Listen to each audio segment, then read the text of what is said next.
Hey, it's Seabass. So in class, a question was posed about what an initial workup for a patient who has chronic kidney disease might look like in terms of searching for the etiology of their CKD. Unfortunately, we ran out of time, and I didn't have time to answer that particular question, so I wanted to circle back now. Here's a quote from the KDIGO guidelines in 2012 regarding CKD etiology specifically. In the guidelines, they propose dividing up possible etiologies into that which is either systemic disease or that which is quote-unquote primary kidney disease. The problem I have with that classification system is that the list they have is frankly exhaustive. There's at least 20 to 25 things in this table of possible etiologies, and some of the things that they list on the table are just massive buckets themselves, such as systemic infection or systemic autoimmune disease.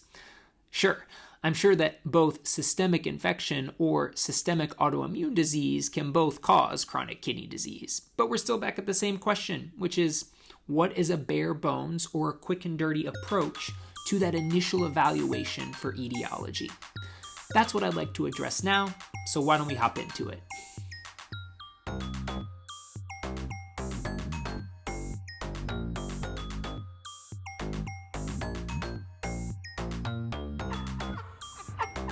Kidney Bass Talk. Kidney Bass Talk.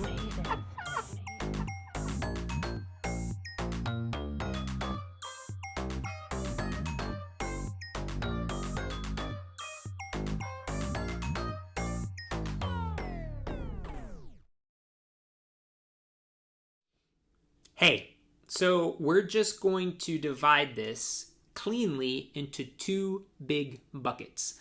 During the initial evaluation of CKD, that first big bucket is going to be subjective stuff, and then the second big bucket is going to be quote-unquote objective stuff. For the subjective stuff, what I mean by that is essentially talking to the patient. If you get a really solid HPI, that can be worth its weight in gold.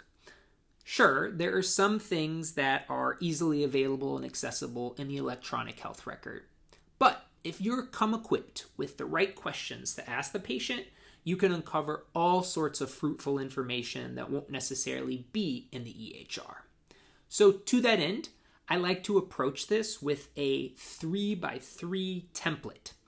What I mean by that is I'm going to essentially ask three sort of global buckets, and there's going to be three questions within each of those buckets, and that's kind of how I organize my information. The first big bucket, or sub-bucket rather, is informed by base rates. So in the US, the vast majority of chronic kidney disease is caused by diabetic kidney disease and hypertensive nephrosclerosis. And those first three questions are going to be informed by knowing that base rate. I like to ask the patient if they have a history of diabetes. I like to ask the patient if they have ever had retinopathy, because I know that that tracks very tightly with diabetic kidney disease specifically. And I like to know for how long they've had diabetes. We know that chronic kidney disease usually has a lead-in, and that the patient should have needed to have type 2 diabetes for at least several years before we as clinicians feel comfortable attributing their chronic kidney disease to diabetes mellitus. The second question in that initial bucket is going to be asking about hypertension, and there's usually two things I go after. The first is, do you know approximately when you first got that diagnosis of hypertension? And the second is, if so, have you ever been hospitalized for hypertension? Because that gets to the severity of their hypertension. All right, and the last thing in that first big bucket is going to be a quick and dirty cardiovascular risk profile. So things that I'm asking about, ever been diagnosed with coronary artery disease or ever been hospitalized for a heart attack or a quote-unquote mini heart attack. I'm also going to ask if you've ever had a stroke or a quote-unquote mini stroke. And then to round things out, I'm going to ask you if you have any peripheral arterial disease or if you've ever had a surgeon sort of instrument on your lower extremities. All right, that's that first bucket, really targeting diabetes, hypertension, and the cardiovascular consequences of those two very prominent diagnoses. The second bucket goes after the classical inflammatory internal medicine trifecta. And so what I specifically mean by that is that I want to ask about chronic infections, systemic infections, and then specifically infections of the kidneys, so recurrent cystitis or recurrent pyelonephritis. Next, I'm going to ask about if they ever have had a diagnosis of cancer. And then third, to round things out in that internal medicine trifecta of inflammation, I'll ask about autoimmune conditions. The big one for chronic kidney disease is going to be a history of lupus. But sometimes if someone doesn't even know what an autoimmune disease is, I'll also go after other common ones that they may have heard of. For example, inflammatory bowel disease like Crohn's, or I might ask about specifically if they have a history of recurrent pneumonitis, recurrent ear infections, or recurrent sinusitis, because I know that those things could track with certain vasculitides. All right, so for the third bucket, it's a little bit of a mop-up, but basically I'm going to ask about history of acute kidney injury. So has a doctor ever told you that you've had an elevated serum creatinine or a kidney injury that then got better? In that same vein, have you ever been on dialysis before?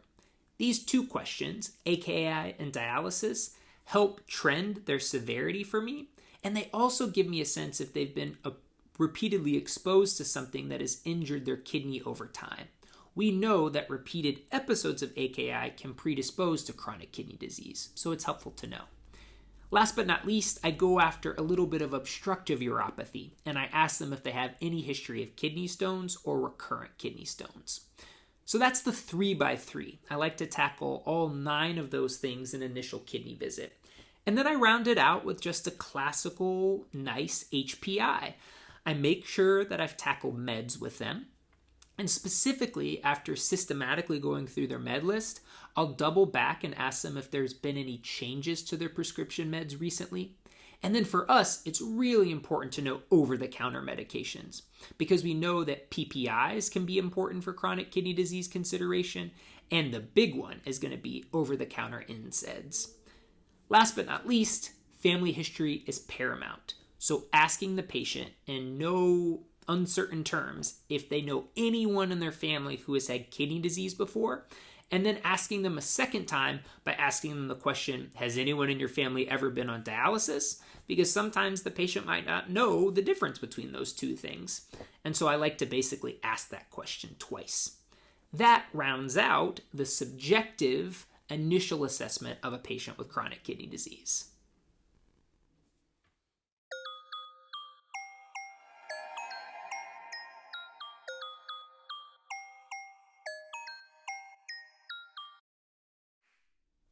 Hey, so the subjective portion of the video was way longer than the objective portion of the video is going to be, because ultimately there's not that many tests that you're going to send for all comers. Certainly, you might send specific tests based on the information that you elicited in the history that you gathered. But if, let's say, all of that history was completely negative and without any fruitful information, then again, there's going to be a few blood tests, a few urine tests, and one radiologic test that we will recommend. For the blood tests, I think getting a basic metabolic panel is a given. You're going to have a serum creatinine with that. Getting a CBC is an easy place to start as well. And then, because diabetic kidney disease is the most common cause of chronic kidney disease, making sure that in an undifferentiated patient who hasn't interfaced with the healthcare system, that you've checked a hemoglobin A1C is definitely going to be important. For the urine tests, you're going to want a urinalysis. You're going to want to make sure that you formally get a reflex automated urine microscopy.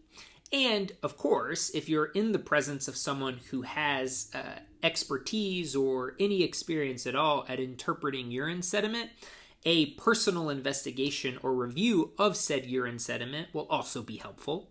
And then not only is it important for staging and prognostication of CKD, but also in terms of considering etiologies of EKD, a urine albumin to creatinine ratio will be a good place to start as well. So those are your urine tests. And then last but not least, for your radiologic test, we are essentially, with rare exception, but basically the only exception would be if someone has had a scan, like a CT scan of their abdomen pelvis, we're going to recommend that a bilateral kidney ultrasound be obtained. And that's because we know, for example, that one etiology of chronic kidney disease, and ESKD specifically, is polycystic kidney disease, and that's something that we would be able to pick up on that imaging modality. And then certainly if there's any obstructive uropathy, if you see evidence of hydronephrosis, then that might point you towards that as a potential etiology as well. So again, a couple blood tests, a couple urine tests, and then a dedicated kidney ultrasound is going to be what is all comers looking for etiologies of CKD. I'll throw up a title card now to review all of the things we talked about in the HPI for the subjective history to elicit, and then review the stuff we just talked about now. Thanks.